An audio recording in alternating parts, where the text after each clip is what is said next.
Okay, so my case is of a patient who has done a kidney transplant and then post-operative developed quite a lot of issues, and we made a few decisions that maybe we can discuss after.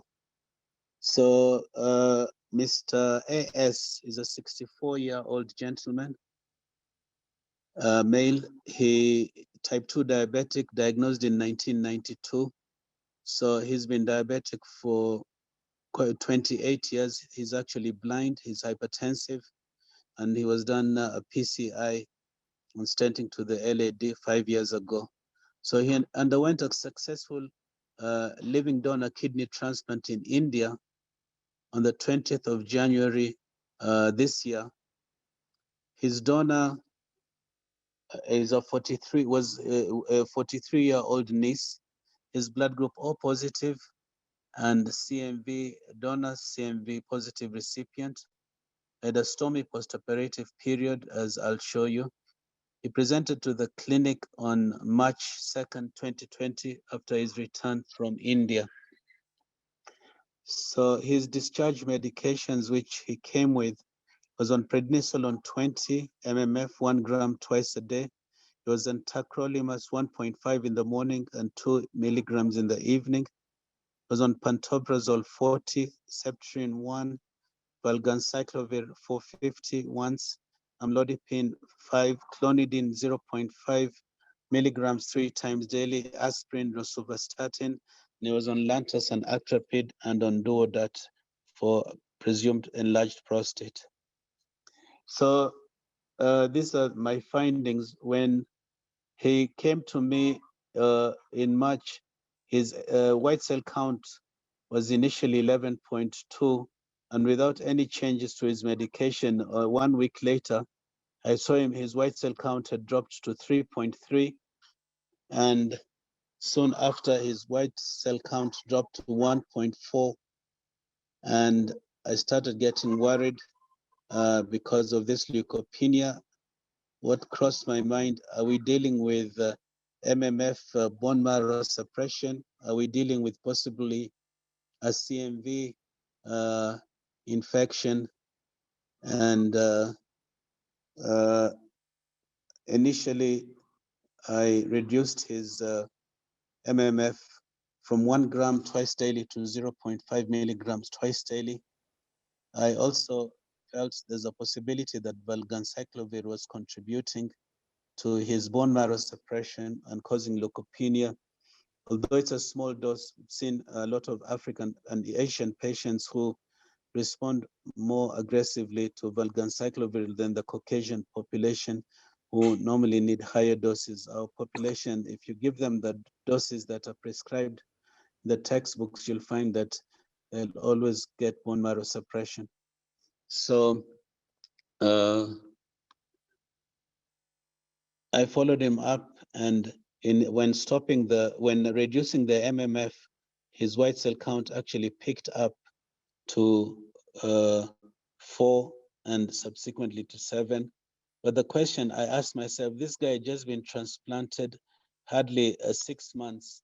I've reduced his MMF to 0.5 milligrams twice a day. Am I exposing him to suboptimal dosages?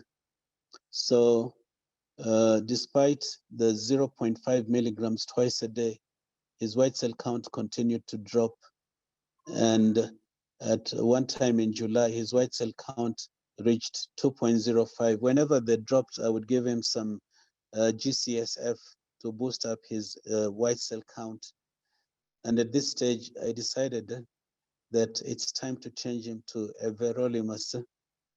So by this time in July, he was on evorolimus. I'd stopped the MMF, and he was also on tacrolimus. And we were monitoring the levels. By July, you can see that the challenge was titrating his tacrolimus and everolimus dosages. As you know, everolimus is not done locally, so the test has to be shipped to South Africa.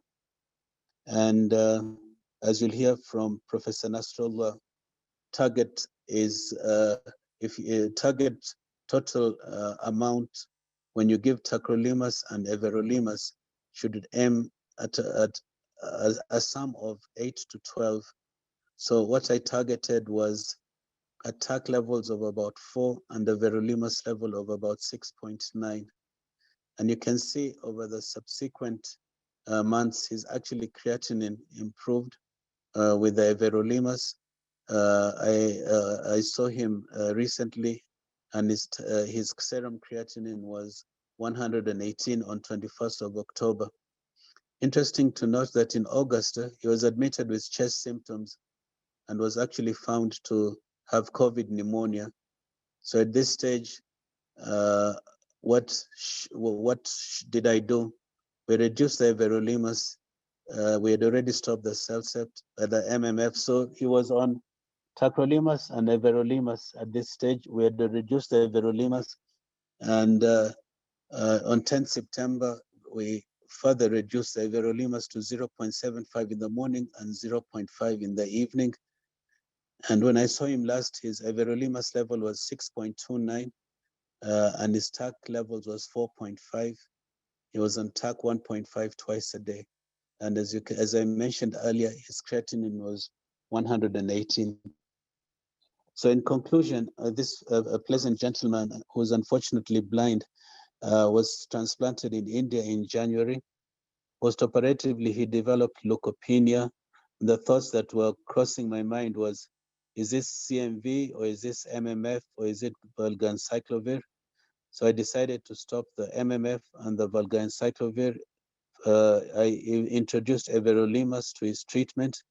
Question one would ask is, why didn't we introduce azathioprine, because it's much cheaper? Weighing the benefits of everolimus in terms of its anti-CMV treatment, because this guy actually developed CMV viral load. If I can show you in this slide, on 25th of August, he had a CMV positive PCR of log 4.29, which improved to 1.69. So I felt using everolimus would be beneficial also for the CMV, and his also BKV viral load was positive, although very mildly, with the log of only 1.8. So the decision to use everolimus rather than azathioprine. Then also I asked myself, soon after transplant, would it be appropriate to use azathioprine, or would it be more appropriate to use everolimus? So I looked at the literature and found out that there's actually everolimus can be used within the first year of transplant in combination with tacrolimus. So currently he's on prednisolone, tacrolimus, and everolimus, and we've been titrating his dosages to achieve a sum of around 10, and finally we have achieved that. So my presentation is quite brief, and I've shared this with our presenter, Professor Nasrullah, who will discuss this case. Maybe I'll hand over to you, Dr. Baga, to continue with your case presentation. Dr. Twahir, if I may ask a question before Dr. Baga starts. When the CMV was discovered, did we go back on valganciclovir? Pardon, just say that again. We had stopped the valganciclovir when the white cell count went down. Did we go back on valganciclovir to treat the CMV? No, I didn't go back on it. I thought, let me just monitor the viral load rather than to go back on it. Many times when you reduce the immunosuppression, you'll actually find that the CMV viral load drops. Okay. Yeah. And also, the other issue is everolimus may also have some anti-CMV effects. My second question, Dr. Twahir, is how long did it take you to get the everolimus levels? I'm actually having a patient also on everolimus, and I recently changed him on everolimus because of malignancy related. And Mombasa, I'm getting even longer days the Nairobi? How long did it take you to get everolimus levels? Actually, with Lancet, within a week, you'll get your levels. Okay, maybe I'll talk with Lancet about it. Thank you. Any other questions? Dr. Twahir. There are some questions from Yeah. on the chat, Dr. Tasneem. Yes, so I'm just seeing a question, Doc. Is there any guideline on how to monitor white cell count in MMF-induced leukopenia? And the second question is from Dr. Wala. Was this patient's what was this patient's induction regimen, since ATG or rituximab could be the cause of the prolonged leukopenia? It was not very clear. This patient was transplanted in India. So when he came, it was not very clear to me what regime he was put on. And in terms of monitoring leukopenia on MMF, obviously we target the normal range of about 4 to 10. And you don't want to have severe leukopenia because you're exposing your patients to more infections. Another question for you, Doc, is the combination you used was tacrolimus, everolimus, and pred. Is there situations where you can use MMF, everolimus, and prednisolone? Yes, there is, but I think there's no good studies on MMF, everolimus, and prednisolone. But if your patient, let's say, was not able to tolerate a calcineurin inhibitor for one reason or another, then you'd be forced to use MMF and an mTOR inhibitor, everolimus. Yeah, but I prefer having a calcineurin inhibitor in my armamentarium because I believe that without calcineurin inhibitors, you're actually risking acute rejections.